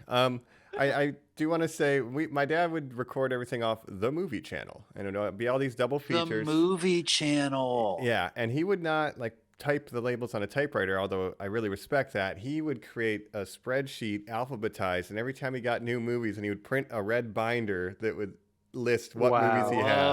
Whoa. But he would have weird 2-sided like double features, let's say. 'Cause Yeah. It's like, oh, there's space on this tape, and sometimes it would get wild. So I had a double feature Gremlins Scarface tape that if I fell asleep during Gremlins and my woke God. up during Scarface. Say hello to my little It friend. cuts to a topless woman doing cocaine after Yeah. people were singing about Christmas. And you're like, Yeah. yeah, this is Yeah. totally appropriate. Oh, No, they my both got parents were snow not- in them. My parents were not that organized. It was just written in pen with the label. We'd rent a tape Quick from and dirty. Family Video, This is return it the next day. This, Incredible. This is completely off. I guess it's the Star Trek generations. We're talking about the super generations nostalgic. of bootleggers But, that like, come from. Yeah. Do you guys remember buying software and how much of your life was based around going to a store and getting the box of a program you wanted to put on your computer, getting the CD Sure. out of it Or a inside, computer game. Yeah. reading how to put the driver into it, Age and of upload Empires. Yeah. Yeah. God, Jesus Christ! Listeners, you're lucky that everything's downloadable It's and streamable. We probably wouldn't have been copying all those tapes if everything was available in a streaming format. You know? no. Yeah. And now you can just torrent stuff illegally if you want to do that. We're But not advocating for any of this. This is all no, of strictly course not. theoretical. But again, it does not help that I can't actually tell you what the plot of Page Master is. But Oh yeah. there was something to be said about any child now, anybody who's listening now even, can watch whatever they want at any moment. Yes, that's limited to something, but the variety, opposed to you used to have to go to a neighbor's house and see what weird, fucked up 4 VHS tapes like made them who they are. That it's like, Yeah. we have Macaulay Culkin's Richie Rich on VHS tape, and I've watched it 5,000 times because that's all I have. And I consciously know it's a bad movie, but guess what? It doesn't matter. It's all I have. Yep. Yeah, we've got Same thing with My video Girl, games. that movie Yes. where Got he one. dies from bee stings Yes. or whatever. Yes, Yeah. we've got the good child. But you know what? I have a lot of nostalgia for that time. You know, the analogness of it all. Yes. A lot of things about the '90s weren't that great, but We didn't I do have know though. nostalgia. But look at what Yeah. was We started. didn't know. Generations had the first movie website. How quickly things would change, we had no idea. And just like our captains, maybe not realizing how quickly things would change for them in their lives. We too That's are right. experiencing a generational divide, and we're happy that you took the ride with us. absolutely, that's a Yes. great wrap up, great segue. That is. Let's get to the final. Let's get to our final Frontier. thoughts. Let's beam down. Let's hit the final frontier. It's time here on Normies Like Us. We're back here on Normies Like Us. Where we're wrapping things up. Now the podcast actually ended 10 minutes ago, but that one lucky listener who's listening right now who did go back in time and save us, thank you. We Thank you. appreciate that. You pulled Joe out of the Nexus, but then he was killed. That is why he's no longer on the podcast. There you go. That's a canon Least I reason. can do for the host of Normie Like Us. Yeah. Thank you. Thank And you, of course, listener. Thank you, Joe. listeners, your version of the Nexus of Heaven is listening to Normies Like Us on loop, And 24 subscribing hours a and day. sharing Yeah. and all of that. watching our YouTube videos. Yeah. And my version of Nexus is getting to continue to make this show for you listeners. You know, Hey. That's right. Yeah. That's right. All right. Do we want to have any final thoughts here on generations on our I new think- crew that we're going to be sticking with for a little Yeah. while now? Yeah, yeah. So we've got 3 more TNG movies after this. This one, like I said, missed potential is kind of the theme of the movie, missed opportunity.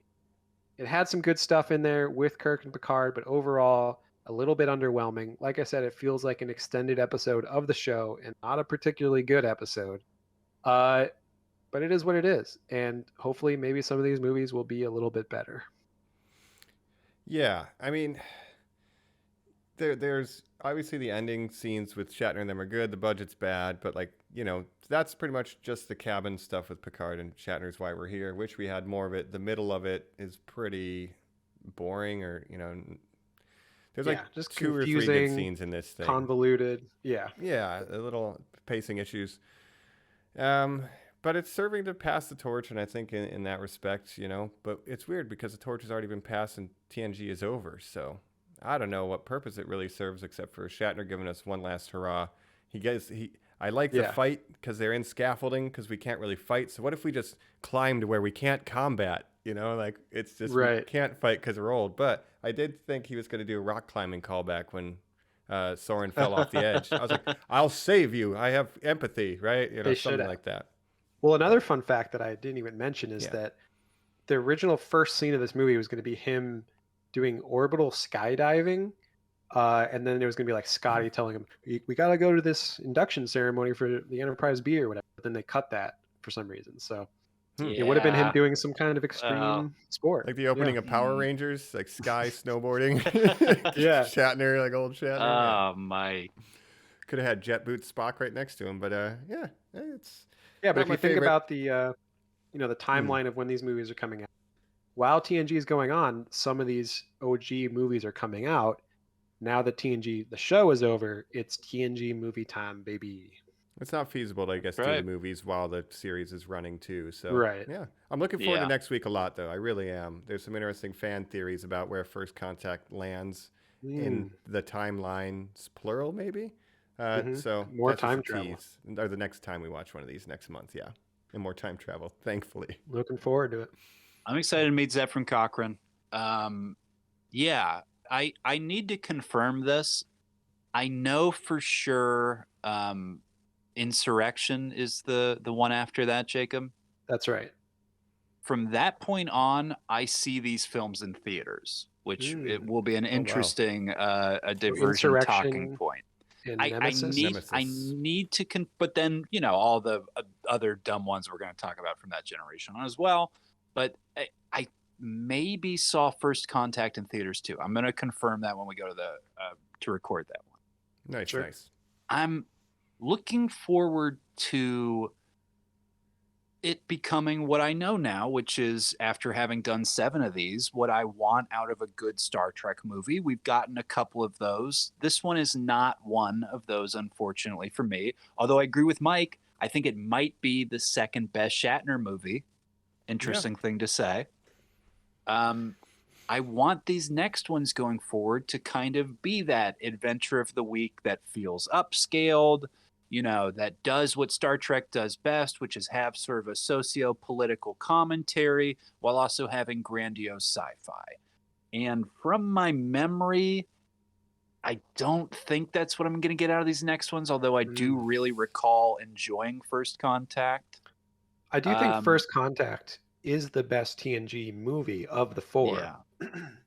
So it's the most movie-ish of them. Like they went all out with the action and everything. So if you like action, this one's got it. This next They one. made so much budget off of nothing here. They're like, well, let's actually spend some of it on the next one. But yeah, that'll be It in a would be month. nice if these looked good, if they didn't have to just fight in a desert and run on scaffolding. Yeah. I Stay hope there's tuned, normies. I hope there's good moments for the crew. I hope there's some iconic stuff. I just know our OG crew so well. Maybe I'm projecting more action and backstory on top of how much actual screen time they got in their films. But in this, it's like, I want some standout moments for these people that, again, big, longtime fans and viewers are watching this going like, shit, this might be the last time we ever see Data. Like, can we like we're doing the fucking chip again? It's like, can we just I really need some good Data here. So, and just a little I'm crossing my fingers. preview. The next movie, continuing the tradition of Nimoy directing, Shatner directing. This next one, Jonathan Frakes, director. Oh, okay. And I forget, of course, that's the direction it goes. That really, there's not is there a super big problem diva in the history of TNG out of that whole crew? No, I think by all accounts they got along much better than the OG cast, and they were kind of all just. I think maybe Patrick Stewart was the most diva-ish, but even him, he's not really a diva. He's just obviously the biggest star of the.